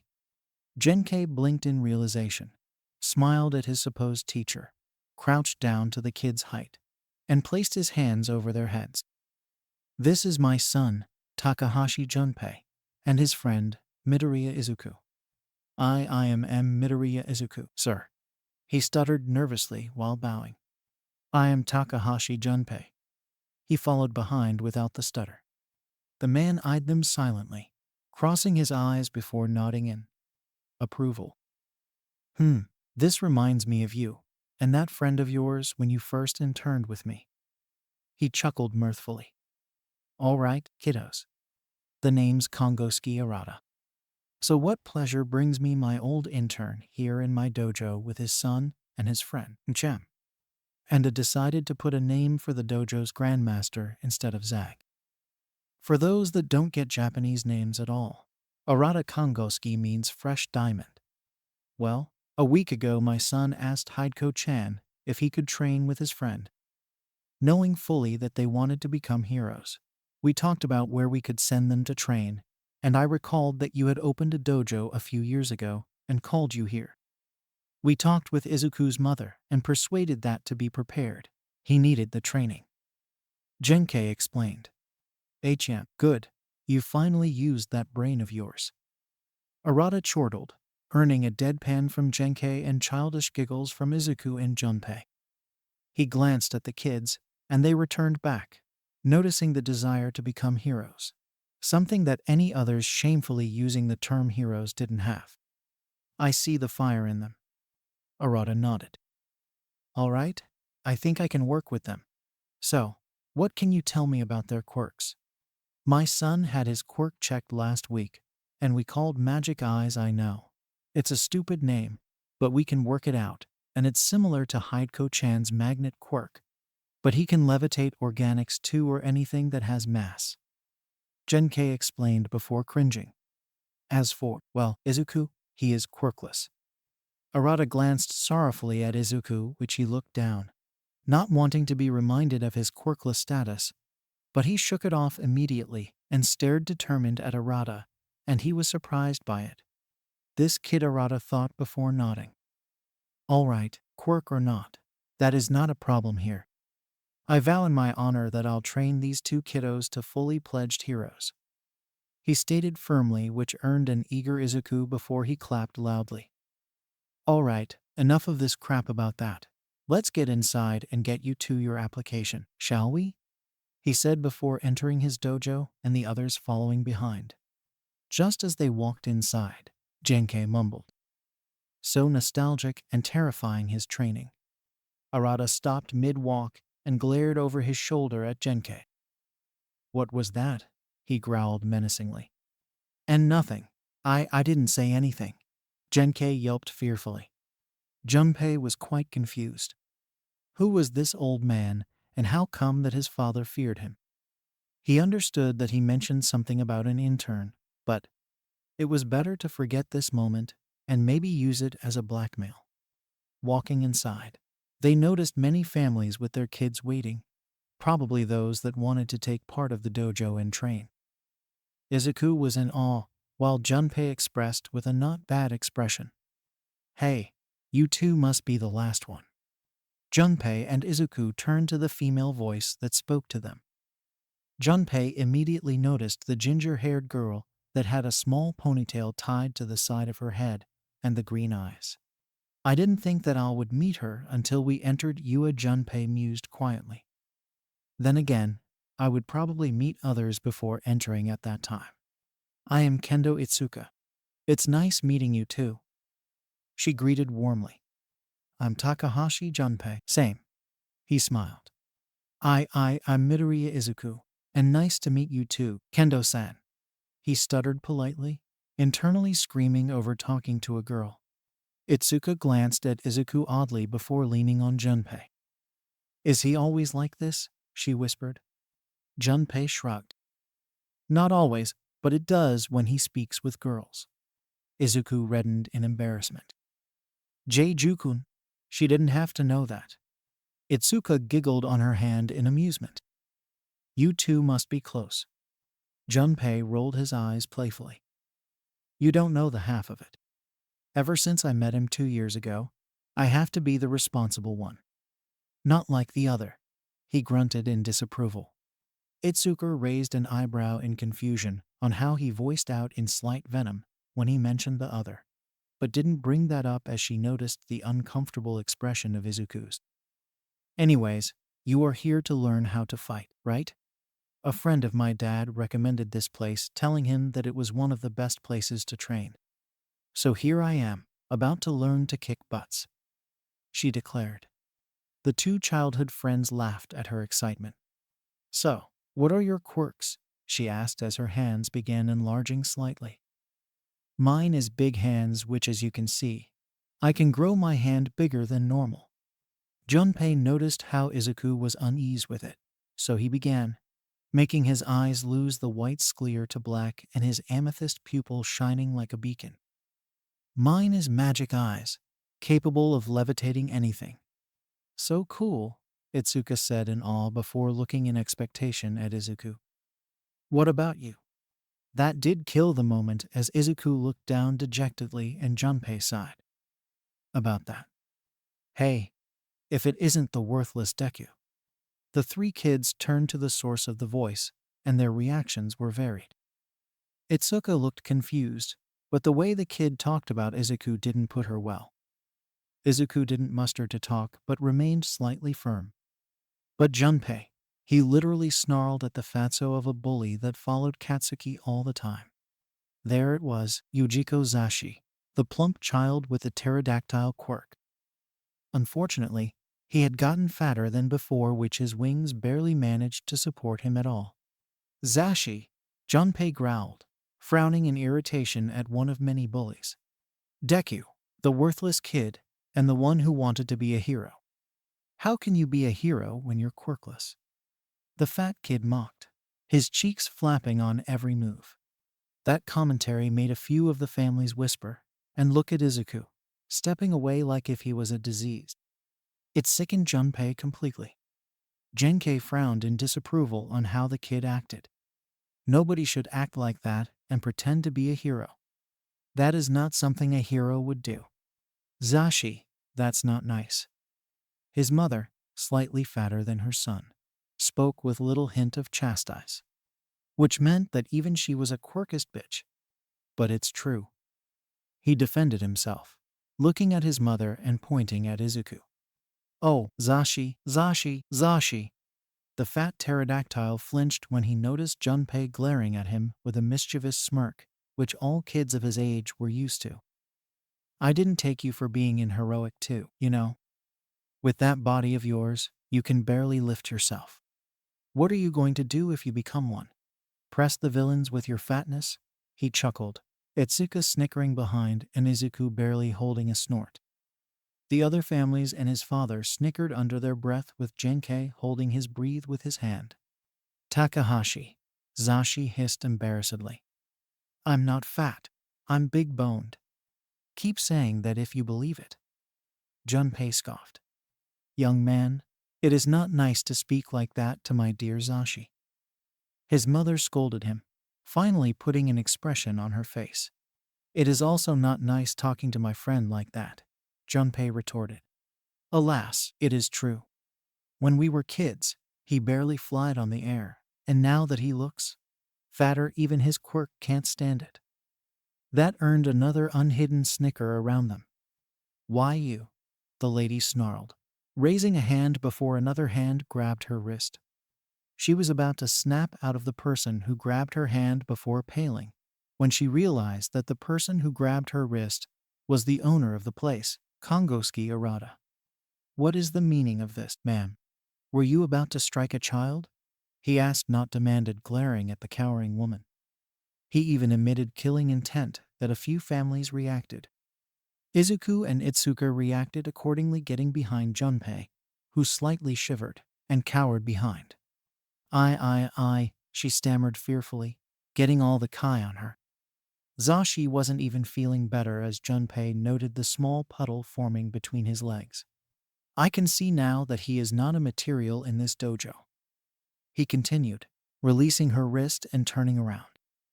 You and your son are not welcome here. You can leave to the front door. With that, he began walking inside. The woman barely managed to get her wits before yelling at the man. Why you dare? The nerve of you. How could you not teach my dear Zashi, you all? She stopped on her mid-rant when Arata halted and glared over his shoulder, focusing his kai on her, which frightened even more.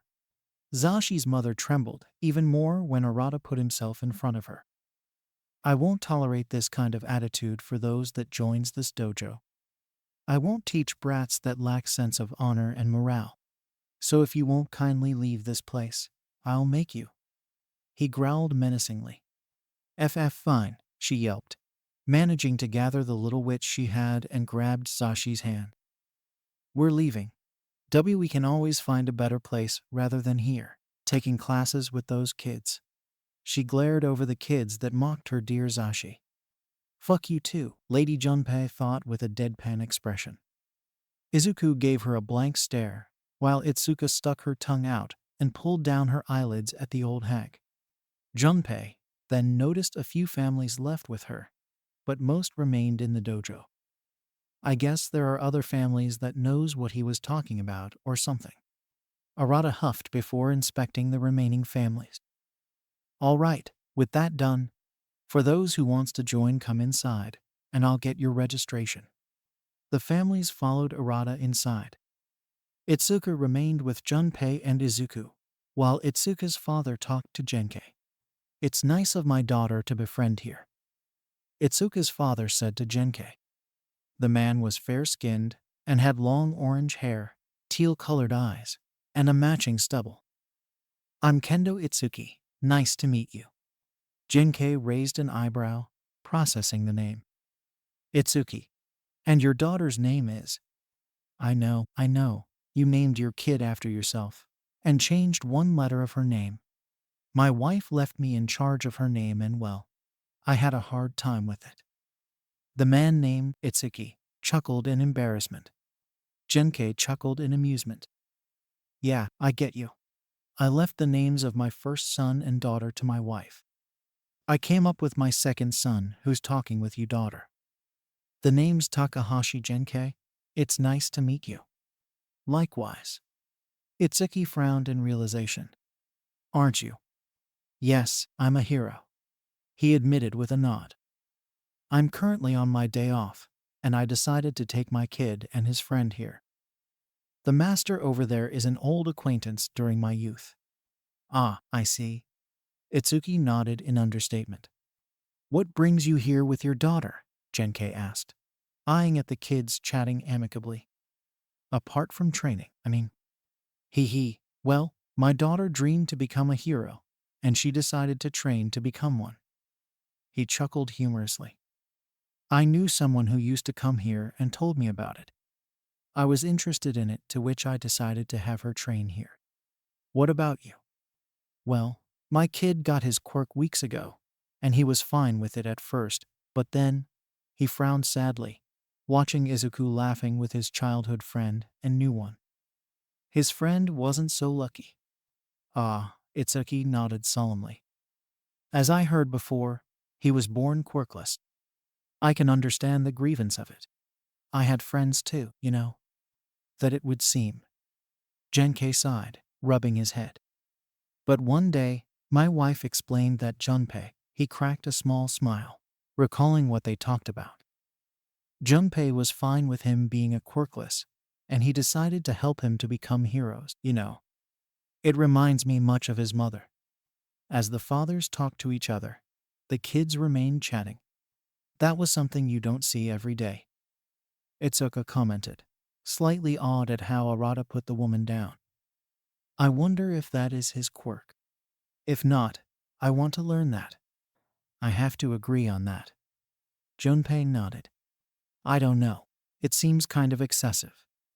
Izuku hedged unsurely. Well, you are a cinnamon roll, as many people would say now or in the future, especially from my previous world. but I wonder how he would act if he had that kind of Kai Junpei mused before speaking. Still though, I want to do it and see how I can paralyze villains with it. It would be impressive. Izuku and Itsuka thought about it and laughed at the imagination. Junpei. The three stopped and turned around to see Genkei walking toward his son and crouched down. Yes, Dad? Junpei asked, raising an eyebrow. Son, I understand that what you did was because of Izuku. Genkei began. But talking like that to his mother was wrong, you understand? But Genkei raised his hand to interrupt him. Let me finish first. While what you did was wrong, defending a friend wasn't. He said with smile. I'm proud of you of what you are becoming. Junpei felt it again. The feeling when his mother told him that she was proud of him. He had felt the joy of commitment doing his job in his previous life. But this was much better. Thanks, but aren't you mad? He asked, unsure of his actions now that his father was telling him about it. Genkei put up a thoughtful expression before shrugging indifferently. Yeah, but you defended Izuku, so no, there isn't a punishment for you. Junpei blinked in surprise. Really? His father nodded. Really? He stood up and regarded the kids. Helping someone is the source of our desire to help, the reason to be selfless, and the reason that we are heroes.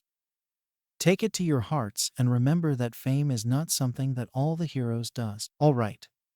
Yes, the three kids smiled. Still, Genkei muffled his snickers. I can see that it was funny how the woman got worked out.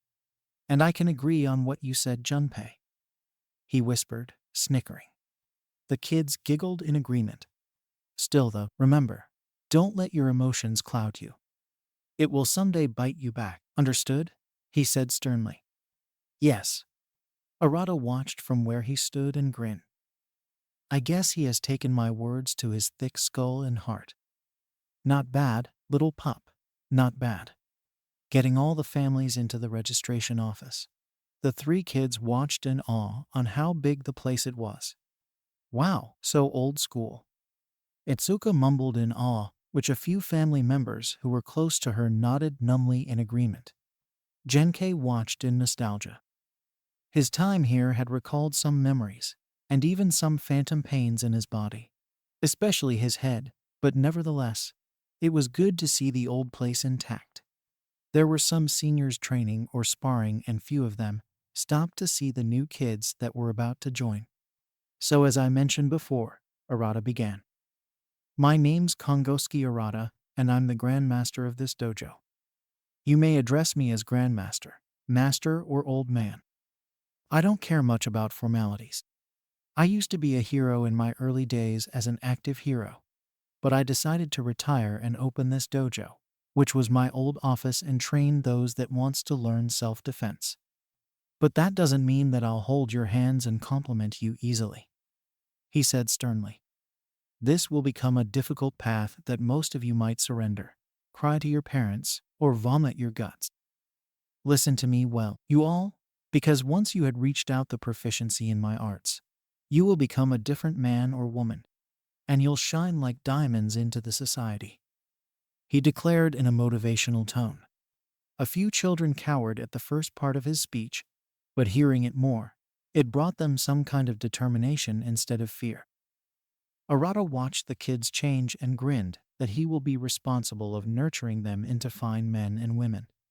Shall we begin? Year 2281, 4 years later, age of 8. 4 years passed by, and training under Arata wasn't their worst decision in their lives.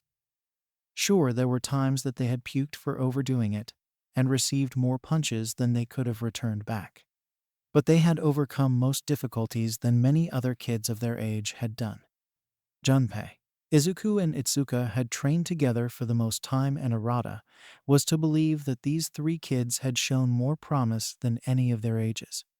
Itsuka showed her versatile ability to fight with her quirk, and without it. It put most of her opponents hesitate on how to fight her without getting hurt. Junpei mostly used his quirk to dodge quickly when his legs couldn't, showing that if Junpei continuously used his quirk like that, his opponents might not be able to touch him unless he wanted to be hit. And even if he didn't use his quirk, he was a monster in the power department. Izuku was the one that Arata was worried the most, but through the years, his worries had disappeared when Izuku began fighting with dexterity and flexibility. While he was the quirkless of the group, none of the kids had underestimated him when he began fighting seriously. His fighting and grappling skills had put them to shame, but his nature of heroism, he had helped others when they didn't ask, which earned him on their good sides. Even his analytical skill had gotten him wondering how monstrous it would be if that was sharpened to the point that his brain analyzed heroes' and villains' quirks in a tremendous power. It has gotten him that he had joined to the dark side. He would be a force to be reckoned and feared. The three kids were good friends to the point that they would have been called brothers in arms, except for Itsuka, who would be a sister. Speaking of sister, Itsuka was looked upon being the big sister of the students of her age because of her leadership and quick decision. It would have been good to nurture her more her skills, but life didn't go as planned. Oh. The three kids had joined together with Genkei, Hideko, Inko, and Itsuka's parents, Itsuki and Kendo Naoki, who had become friends with Hideko and Inko. The reason behind their reunion was because the Kendo family had to move out of Shizuoka Prefecture because of Itsuka's parents' jobs. "I don't wanna. You can stay here with us. Just don't go," Izuku wailed tearfully, holding Itsuka's hands. "You dummy," Itsuka snickered, also tearing up. Real men don't cry. Junpei wasn't saddened to the point of crying, but for 4 years they had grown closer than any time Junpei had lived with.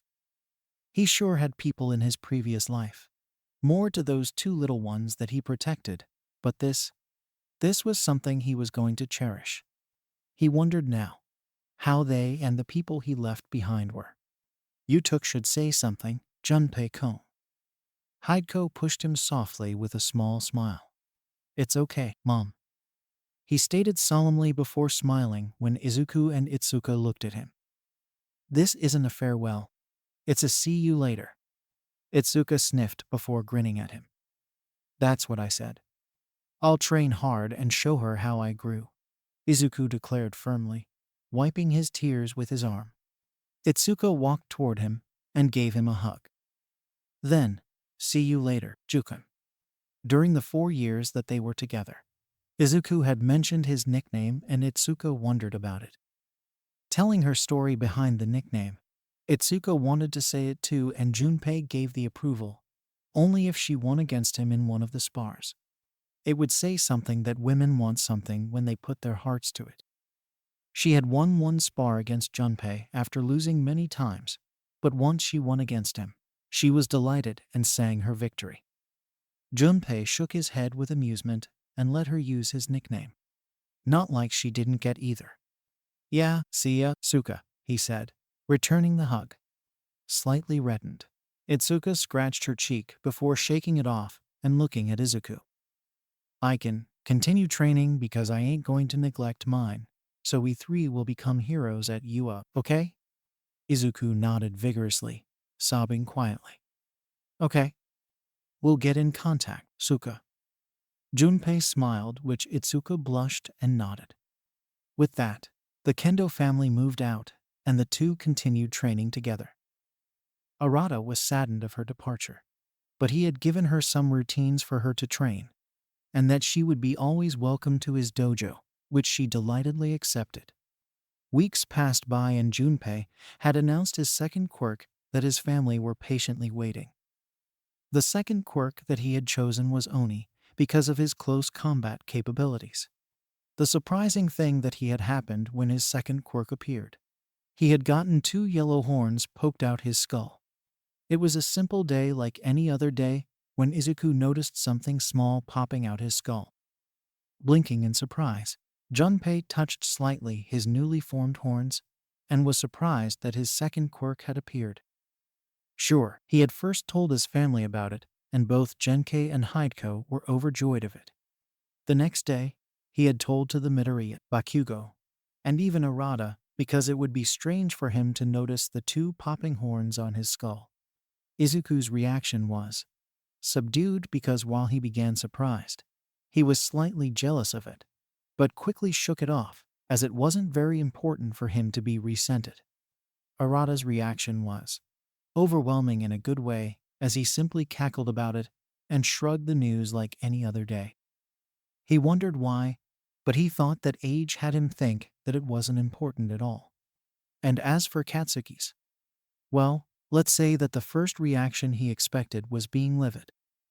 But he then scoffed and said the next thing. You having a second quirk doesn't mean any shit. I will beat you either way. So yeah, that was also expected from him. If you didn't see that reaction of him, you don't him enough. But through time, he had gotten intelligent and wary of my telekinetic abilities of magic eyes, which he subdued him every time that he does something hostile to Izuku. So, anyways, there has been a slightly problem when he had to deal with his second quirk, Oni. It had nothing to do with the characteristic of the quirk itself, but the name.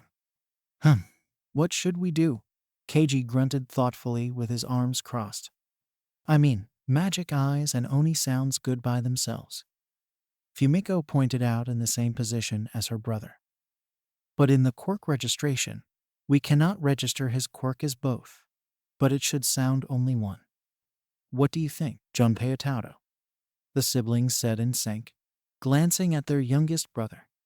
Junpei sat with them in the middle of the living room between the sofas and the TV because they had asked him to.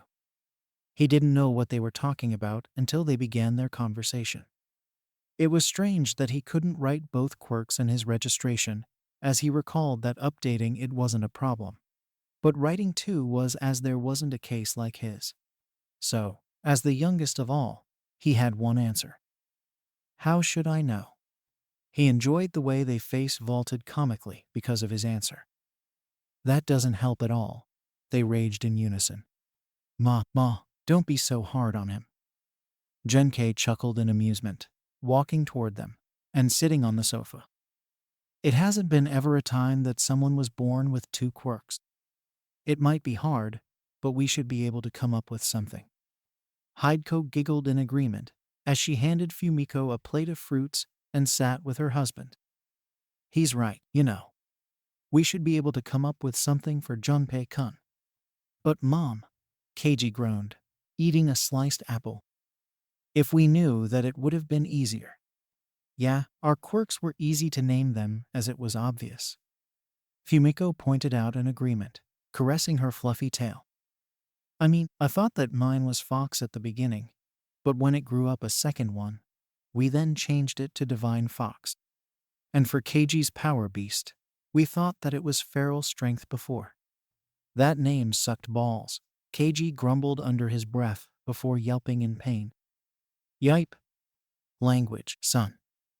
Hideko warned him, tapping a back scratcher on her hand. Sorry, Mum. Anyway, Fumiko dragged on. What do we call it then? Genkei crossed his arms and hummed thoughtfully. Well, we should probably call it Devil. He stared with a raised eyebrow at his family when they gave him an incredulous look. What? You know that naming their quirks are strange. Look at Endeavor. He named his quirk Hellflame because he controls his high-degree flames, and nobody has a problem with it. Although, he didn't have problem because of his status Hideko deadpanned with a sweat drop. All right, we conclude that Junpei's quirk's name will be Devil until said otherwise. Agreed? Yeah. Sure, why not? Yes. So, with that, they had declared Junpei's quirk as Devil. It was mostly because of his gray horn popping on his skull, and if his hair were much darker and maybe blacker, he would have looked more apart. Ironic of the name of quirk was that the term Devil used to be his previous nickname before he took charge of the two misses. Another day passed by, but one day took them up to surprise. Genkei and Hideko stood together, while their children sat comfortably in front of them, waiting for something. Why did you call us? Keiji asked. We have an announcement to make. Genkei stated proudly with a matching grin, while Hideko smiled beatifically. "We are going to have another baby." "Really?" Keiji said incredulously. "Really?" Fumiko yipped joyfully. "Really?" Hideko nodded in affirmation. "The doctor said that I'm pregnant for a month, and he said that I should be careful from now on." She giggled. "Well, we are going to have a fourth, so," Genkei chuckled, rubbing smoothly Hideko's back. "We might not know how it would continue." "Oh, shush." So, with that, the Takahashi family waited for their new family member and celebrated with Genkei and Fumiko helping on the kitchen while Keiji and Junpei talked with their mother. Another day in the Takahashi house. Year 2282, 9 months later, age of 8. 9 months passed by and Hideko's belly had grown to the size of a watermelon. While Genkei worked hard on his heroic job, Keiji prepared for his entrance exam of UA. Fumiko continued studying as well as helping her mother with the chores, and Junpei helped in any way he could assist. The Midoriyas and Bakugos were as well pleased and congratulated her for her pregnancy. Izuku was excited to have a pseudo-little brother or sister, in all but blood, and Katsuki was neutral on this matter, although, if Junpei knew exactly of what he was going to do, he would probably play with him or her, and maybe telling him or her his awesomeness. One day, Hideko groaned in pain as her water broke, which panicked all the family. Junpei immediately took all his family to the hospital and rushed Hideko for the doctor. They waited, and waited in the waiting room, while Hideko remained inside with Genkei for support. Hours of waiting. The cries of a baby brought us to attention. "It's a girl," the doctor declared. "Takahashi Himari, their newly family member. Welcome to the world, little sis." But as everyone was delighted for the birth, the house wouldn't be able to hold all family members as Junpei was sharing his room with Keiji, and there wasn't any more room for the baby. Izuku bawled his eyes out when he heard that Junpei was going to move out, but quickly reassurance that they were going to move out in the same prefecture. Losing one friend was enough for him.